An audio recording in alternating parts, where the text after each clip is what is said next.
This might be one of my most disliked or very much controversial videos that probably will ever be created. I'm standing by it, and just like the 2024 Camaro SS that I didn't take delivery of video, where that was pretty disliked, and I understand that one. It's good to break the ice here and there, and I feel like this going away is actually a good thing. Let's get into it. For no more in-depth knowledge of the last cars going off the line and where they're going in sales and more figures and more in-depth knowledge and internal knowledge even, follow the Camaro Cave YouTube channel. That will be your #1 source. They have been doing an amazing job since the end of 2023. It's been so long, I don't even remember when they started the channel, but I remember when they started it. It's great that they are doing all of this. They're doing it a lot for the passion for this brand. So if you want more in-depth stuff, please follow that channel. If you want to listen to an idiot on the internet, you follow me if you want to. But I do these for fun purposes. I don't do this for anything else. It's more of to get the voice out there and to really, this car will come back one day, but we all hope for the right way. Into why I think this car going away is good / it's okay to go away. This product, the Camaro, the Corvette, they're not need vehicles. You don't need those vehicles. They're more of a want vehicle. Now you can need a Camaro more than you would a Corvette. Corvettes are usually pretty impractical, although I am thinking about down the line getting a Corvette, but we'll see. It depends on what GM does for the next generation Camaro, which I'll do something on that down the line. People need an SUV, a sedan, something good on gas, very easy to drive, easy on insurance, easy on the pocketbook in general, easy to fix or cheap to fix in reality. Not the cheapest, they're not the best on gas, they don't really strike all the boxes. They do it very well for a sports car, but if you try to outgas mileage, let's just say like you're trying to outgas mileage on an SUV such as like a Toyota RAV4, you ain't gonna do it. This car, what it tops out at in gas mileage, the RAV4 gets easily. So you gotta understand, that's not even a hybrid, but that's not the importance of the video, even though I brought that up because we are kind of shopping around for an SUV at the moment. We are looking at RAV4s, and this kind of goes into why I kind of brought this up, because cars in general right now in 2024 are not cheap. Yes, the market is correcting itself in many ways, you can say. The prices of cars are going down, especially cars that nobody wants. Let's be 100% honest, the Dodge, that Hornet that nobody wants. Cars that people don't want are going down in prices, which is great. That's great for people in general. This is still products that people want are not going down in price. The reason I say that is because the more I study and the more I've been looking around, starting the early stages of shopping for another vehicle, the more I realize that people are buying the want buyers are buying exactly what they want. The need buyers are buying exactly what they need, and they're not buying anything outside of that. I'm going off on a tangent, but I'm setting the stage of why I think this car going away, kind of like a McRib, it goes away, comes back, and when it comes back, it's better than ever. It's more popular than ever. People are buying it up, they're eating it up because it's finally back. And I think that's what GM is gonna do with this vehicle. And I think it's actually a good thing because they need to focus on other products. Trust me, when you look at a Malibu and for instance, if you look at the Malibu and the Equinox, those things are pitiful at their current stage. They're awful. They're completely outdated at this point for the price point that they want for them. Thankfully, the Equinox just got announced for the new generation, but that's not the point of this video. Absence of the heart, what is it? Like absence of the heart goes fonder, something come back stronger than ever, something like that. That's a great thing. Look at the 4th gen and 5th gen, all right? And this car going away, coming back for its 7th generation, and I swear to God, GM, if you bring it back as an EV, we're gonna riot in the streets. But I don't think GM is going to do that. See, people like to give GM, Mary Ibarra, all of these people a lot of shit. And I don't want to defend them because I don't always agree with their stances. I still call them government motors at the end of the day. You have to understand, they're not dumb. They know what you want. They know what the product is about. They understand this. They are the ones that do the market research. They know that an SUV version of this car is an electric car like the Mach-E isn't gonna sell. EVs are struggling right now at their current moment anyways. A lot of the tax credits ripped away from a lot of them. They're overpriced as hell because they shouldn't be anywhere close to the price that they're asking for. Cars in general are way overpriced, and these manufacturers aren't stupid. They are very aware. They have an entire team that sits there and does analysis and market analysis. They're not as clueless as you think they are. They know that if they bring out an electric Camaro, people aren't gonna buy it. They're gonna just do what they're doing with Dodge, where the Dodge fans are rightly so boycotting the new Scat Pack and RT cars. Why Dodge kind of pivoted and kind of created their 3.0 twin turbo V8 or twin turbo V6 engine, and to kind of satisfy that internal combustion engine crowd. And I know for you green lovers out there, internal combustion engines are going nowhere. They know that this type of market, this want product market, they don't care about gas mileage. They want something that's engaging, fun, has a soul behind it and inside of it and all around it. GM is aware of that, so why spend billions of dollars on this, on a new version of this in this economy? Let's be 100% honest. I know there's a lot of naysayers out there. They're like, oh, the economy's fine. It's been great. What are you talking about? No, the economy's garbage.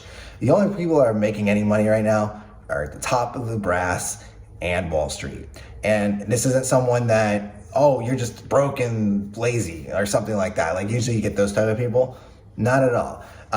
I don't think I'm rich. I don't think I'm well off. I think I'm just the average American. I would say that I'm much better at managing my income more than most people. I'm just a cheap ass. Let's just be 100% honest. When we put that into perspective, the economy's not the best. People can't afford their groceries. They can't afford their student loans. They can't even afford to go out to eat. They can't afford McDonald's. They can't afford anything. You have to live off coupons nowadays. You have to live off sale ads. You have to shop multiple stores because some stores will have a better deal than others on certain products. That's just how it is. And people in that kind of a market, people aren't going to be buying these vehicles. Look at the new Mustang. The new Mustang, I think, is actually pretty nice, and I do have a review coming out for that.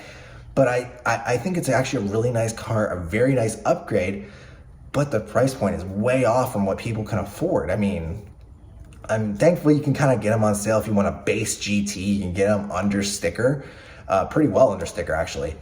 But like if you want a performance pack, you can get an under sticker for that, because that's what the people that want product, that's what they're buying. And so that's kind of that weird dilemma. And if people are buying right now, if they're gonna buy a car, they're at that stage where they're just gonna buy the one they want rather than just settling for less. Because back in the day, you used to be able to get like you can get like a base model car for $100 and something bucks a month instead of paying $300 a month for the top of the line. They'd save $200 and get the cheaper one. But now that cheaper one's close in price to the top of the line one. And sometimes manufacturers are only building the top of the line cars. Market in a whole, it's not great. It's not good. The economy's not great.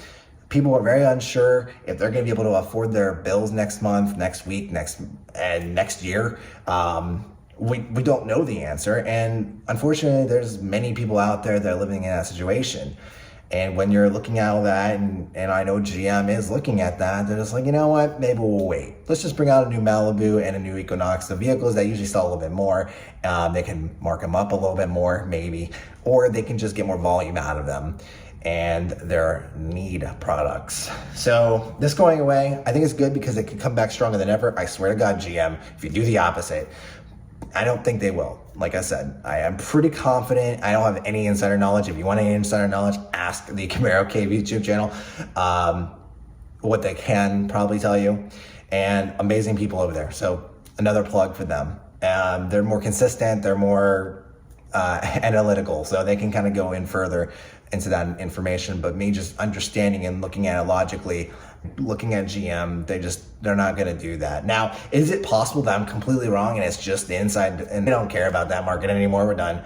We just want to build the most generic SUVs on earth.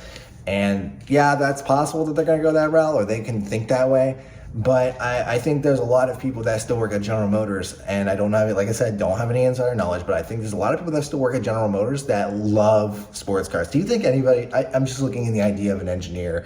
I am an engineer, but I'm not an engineer for cars, but when I think of an engineer mindset, we don't want to work on the most boring thing for the rest of our life. When those engineers start at General Motors, they were like, oh man, I can't wait to work on a Corvette or Camaro. Can't wait to work on a sports car and get huge lap times. Instead, they're dropped to the Trax, which the Trax is a good vehicle for the price point that it is. But you get what I'm kind of saying here. They'd rather work on something like this. They don't want to work on the most vanilla vehicles on earth. But there's a lot of people, I'm confident there's a lot of people inside of GM that want to do this, but either regulatory reasons or just the fact that they have other products that need other attention. And plus right now they're building the Alpha 2 cars. I don't know how long they're gonna be building those out. That's the Blackwing and the all those vehicles. But those are those are newer vehicles than this was, and those need to get their time out. And those are the vehicles that they're going to be focused on until those are gone. And eventually those are going to go away as well. What it's going to come back as, none of us really know. We have guesses, but we don't know. I don't even know if GM knows what they're going to do with this car. I think they're still sitting there going, how can we do this? Or what can we do here?